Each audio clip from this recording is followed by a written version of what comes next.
السلام عليكم، نتمنى تكونوا بخير وعلى خير. مرحبا بكم معايا في القناه. الاقتراح ديال اليوم سهل والسريع، ممكن نوجده حتى لاخر لحظه.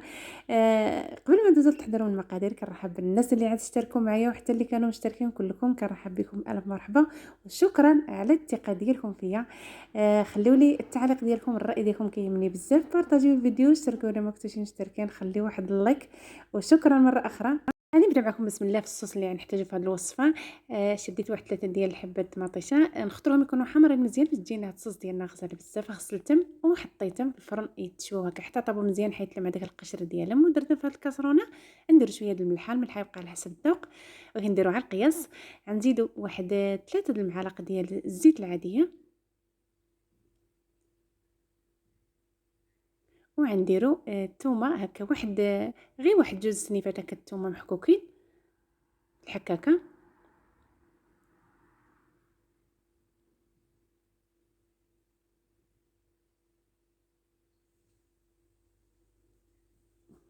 وهنايا غنزيد واحد المعلقه كبيره ديال البصله محكوكه عندي، وغادي نطحن.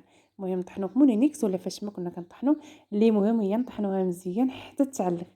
غادي نطحنها مزيان كما قلت.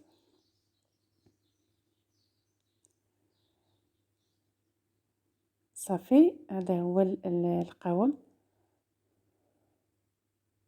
طحنت ليا مزيان. وغنزيد هنا واحد المعلقه صغيره ديال العطريه ديال الحوت. غنزيد البودره ديال القزبر، واحد 2 معالق صغارين، و2 معالق ديال التحميره. هنا غنزيد واحد المعلقه صغيره ديال المطيشه ديال الحك.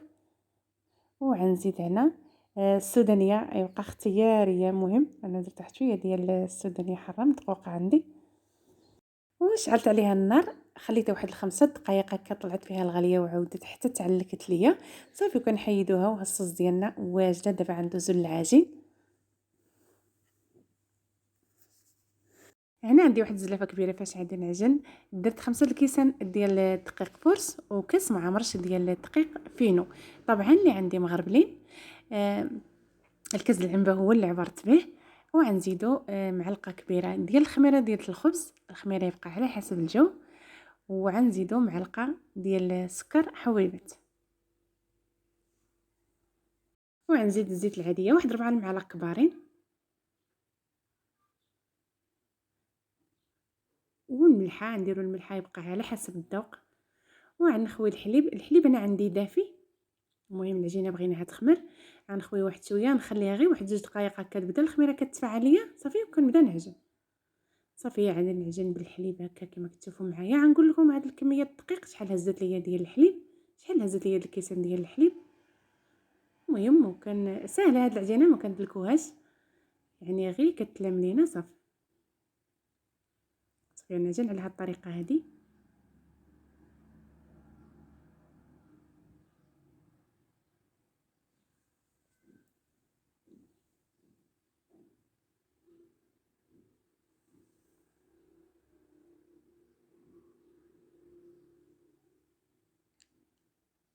صافي هي كنعجنوه، كنحبسو هكايا، ما كندلكوش، يعني عا كنخلطوه مزيان هكا حتى يتعجن لينا. كنحبسو، ما كندلكوش كما قلت. هذا هو القوام اللي خصنا نحصلوا عليه، ما يكونش مطلق وفي نفس الوقت ما يكونش قاصح. المهم كيتلصق لنا هكا في يدينا. صافي هنا درت واحد المعلقه ديال الزيت وغادي نغطيه.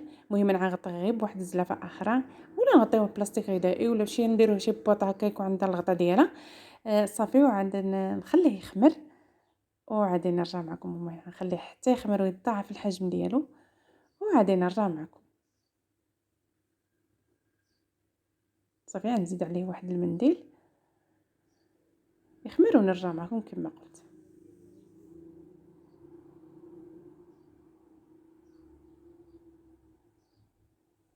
رجعت معكم بعد ما خمرت ليا كما كتشوفوا معايا، ضاعف الحجم ديالها. صافي هنا غندير واحد شويه ديال الزيت، نستعناو باش العجين ما يلصق ليناش في يدينا. صافي غادي نحيدو من هاد الزلافه، نخوي منه هذاك الهواء اللي فيه.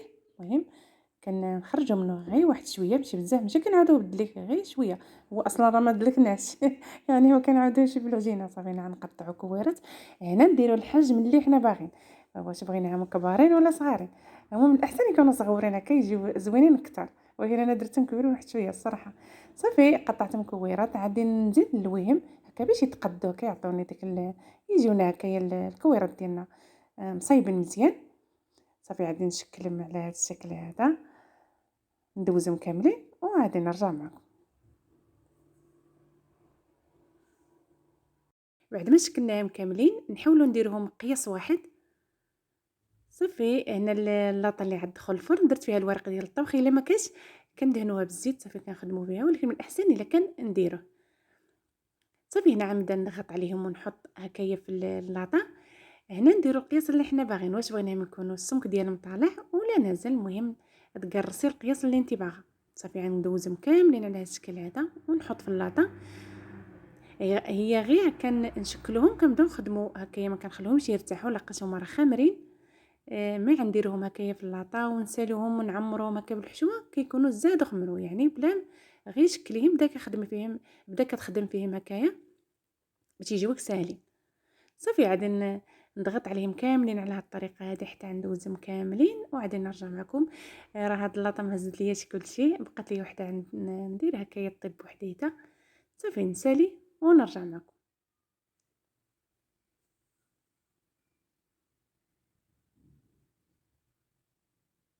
بعد ما كنقرصهم كاملين نحطهم في اللاطه كنزيد هكا نضغط عليهم باش يجيني القياس ديالهم وهذاك ما يجينيش طالع بزاف. كنزيد ونقدوهم نحسروا عليهم من هذا الشكل هذا بحال التقريص ديال العجينه العاديه.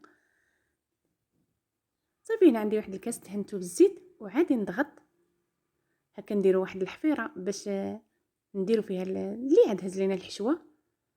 صافي ندوزهم كاملين هكا على هذه الطريقه هذه.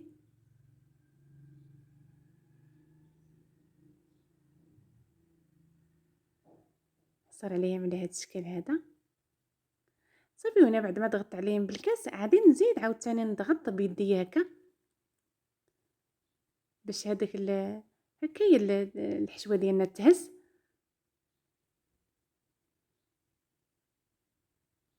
صافي عادي نحيد الكاس وعادي نضغط هكا بيدي كما كتشوفوا معايا. صافي عادي ندوزهم كاملين على هذا الشكل هذا ونرجع معكم. بعد ما ساليت من التشكيل هنا عندي الطون، واحد البواطه ديال الطون نقعتها مع داك الزيت اللي كيكون فيها.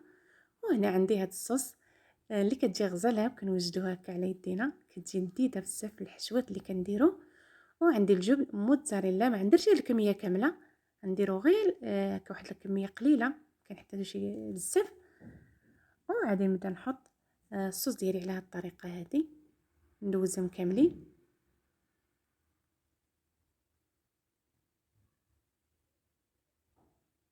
نعمروهم هكا نديرو هكا واحد نص معلقه ولا المهم داك الحفيره شنو عاد هز. وهاد الحشوه ممكن ما نديروش الطون، ممكن نديرو الدجاج هكا يكون عندنا مشحر، او نديرو كفته، او نديرو غير الخضر يكونوا عندنا مشحرين حتى هما واحد شويه. المهم هاد الحشوه ممكن نبدلو فيها كما بغينا، كنديرو غير الصوص والجبن هكا اللي ما عادش نحيدوه ضروريا. صافي بعد ما درت كما كتشوفوا معايا شويه شويه غنديروا الجبن غير واحد شويه حتى هو باش كيعلك لينا هاد الحشوه.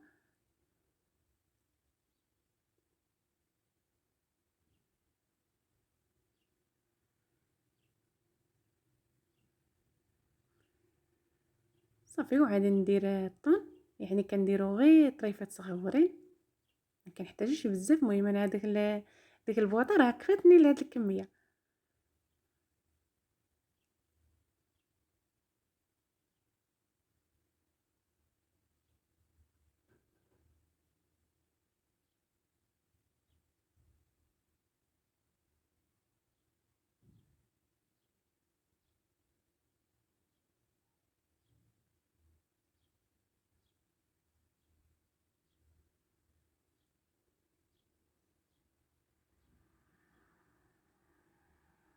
صافي بعد ما عمرناهم كاملين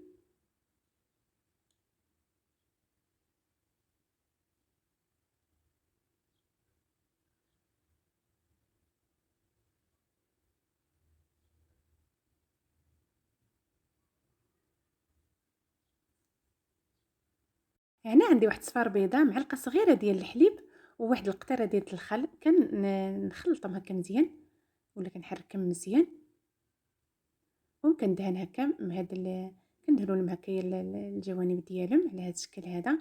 ما كندهنوهم كيجي فيهم واحد اللون اللي غزال بزاف. صافي ندهنوهم كاملين ما نخليو فيهم حتى شي بليصه.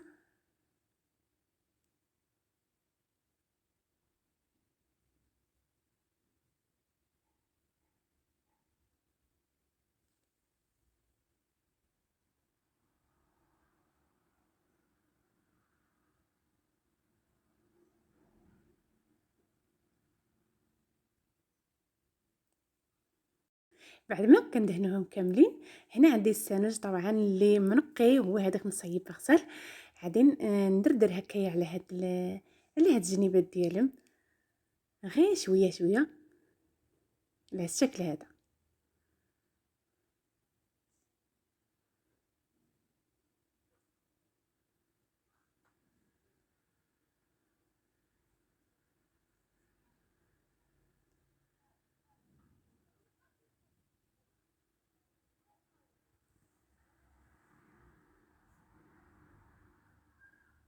وغنزيدو الجبن نديرو شويه شويه ماشي بزاف.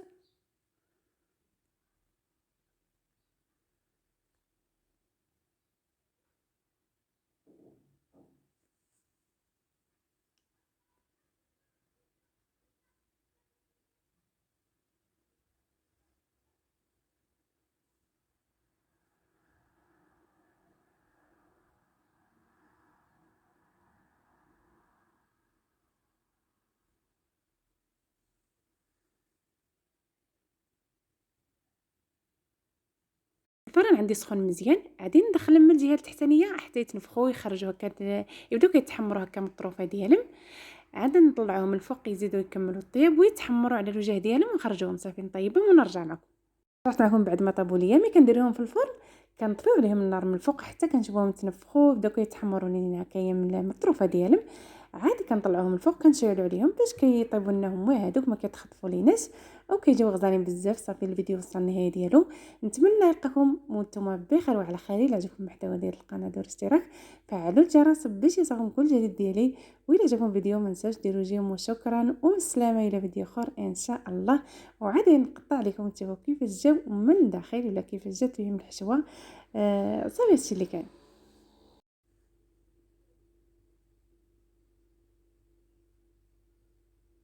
هذه كتبقات ليا طيبتها غير بوحديتها. كثرت لها شويه ديال الفرماج. انا حليت معكم الاخرين اللي درنا ليهم غير شويه ديال الفرماج. هذيك درنا ليها كلهم كيجيو غزالين. نتمنى تجربوهم بصحتكم وراحتكم.